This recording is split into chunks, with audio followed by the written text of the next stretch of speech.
संघर्ष। इस दुनिया में हर कोई संघर्ष कर रहा है। एक चिड़िया अपने खाने के लिए, एक आर्टिस्ट आर्ट सीखने के लिए, सितारा चमकने के लिए, कोई जॉब पाने के लिए तो कोई जॉब देने के लिए।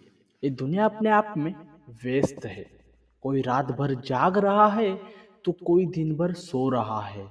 किसी के दिन बदलने वाले हैं तो किसी के बुरे दिन आने वाले हैं। दिन बर दिन दुनिया बदल रही है। हमें भी बदलना होगा, क्योंकि इस दुनिया में कंपटीशन बढ़ गई है।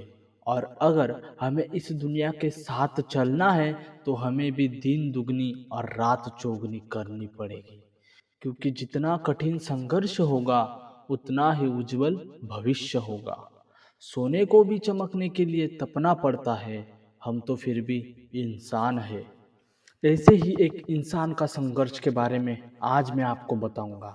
यह कहानी आपको रुला देगी। बस ध्यान लगाकर शांति से सुनना। एक छोटा सा गांव था जहां पर राजेंद्र नाम का लड़का रहता था। वह बहुत ही डरपोक और कम अकल वाला था। ना उसके कोई दोस्त थे, ना किसी से मिलना जुलना। उसके माँ बाप भी उसे एड़ा बोलते थे, क्योंकि उसको चीज़ों को समझने में वक्त लगता था। वह 12वीं में इंग्लिश का सब्जेक्ट फेल हो गया। सब उसको बोलने लगे, तुझसे ना हो पाएगा, तू रहने दे। वह डिप्रेशन में चला गया और सुसाइड करने का सोचा। पर जब वो सुसाइड करने पहुंचा तो वह कर नहीं पाया, क्योंकि उसके आंखों के सामने माँ की फटी साड़ी, बाप का दारू पी के माँ को मारना उसे रोक रहा था। उसने मन ही मन में ठान लिया कि मोड़ी बिकू पण शाळा शिकू। यह एक मराठी लाइन है। वह लड़का मराठी था, जिसका कि अर्थ होता है लकड़ी बेचेंगे, काम करेंगे, पर पढ़ाई नहीं छोड़ेंगे। और कहते हैं ना, जिसके पास खोने के लिए कुछ नहीं होता उसके पास पाने के लिए सारी दुनिया होती है। वैसे भी वह सब कुछ हार गया था। दुनिया ने उसको ठुकरा दिया था। उसने जैसे तैसे करके 12वीं पास किया और उसने इंजीनियर बनने का सोचा। और जब वह एडमिशन लेने कॉलेज जाता है तो उससे 10,000 10,000 रुपये फीस बताई जाती है एडमिशन लेने के लिए। घर की हालात और पढ़ने का जुनून उसके दिमाग में चल रहा था। और कहते हैं ना, पानी को दिशा दे सकते हैं पर रोक नहीं सकते। इसे भी रोकने वाला कोई नहीं था। वह चल पड़ा अपनी संघर्ष की कहानी लिखने। शहर गया, हमाली काम किया और फीस के पैसे जमा किए।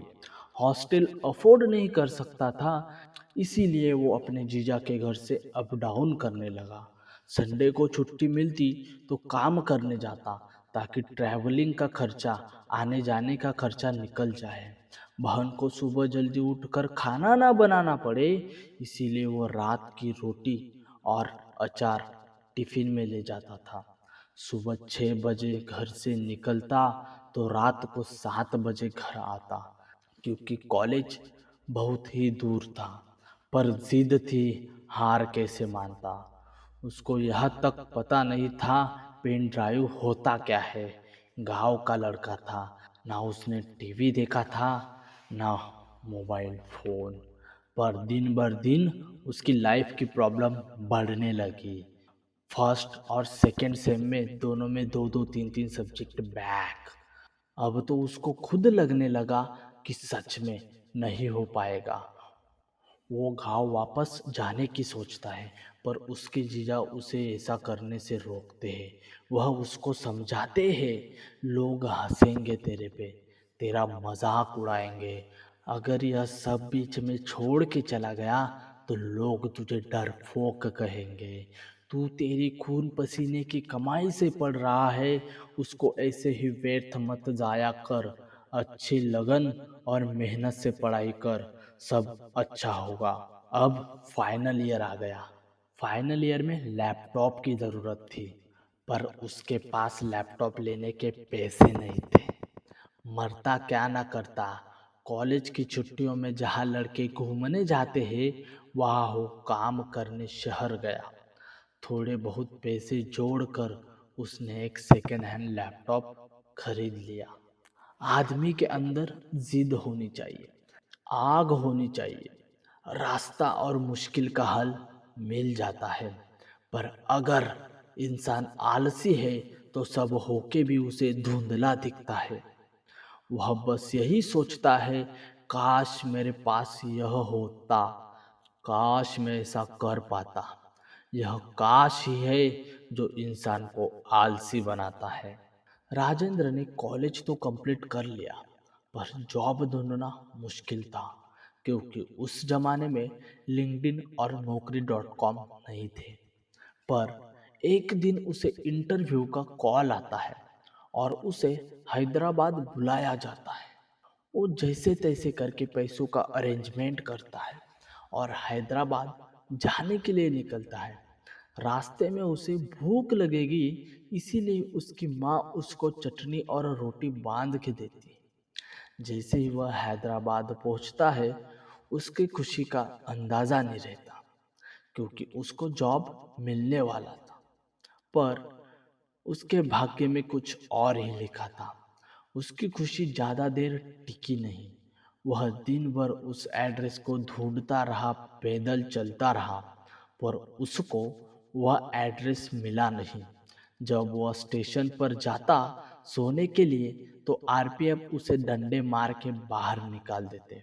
वह उस रात पुल के नीचे सोया। वह 3 दिन लगातार उस एड्रेस को ढूंढता रहा, पर उसको वह एड्रेस मिला नहीं।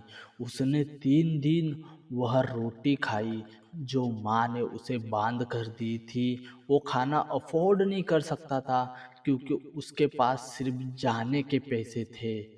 उस इंसान के बारे में कहने के लिए तो बहुत कुछ है, पर वीडियो बहुत लंबी हो जाएगी।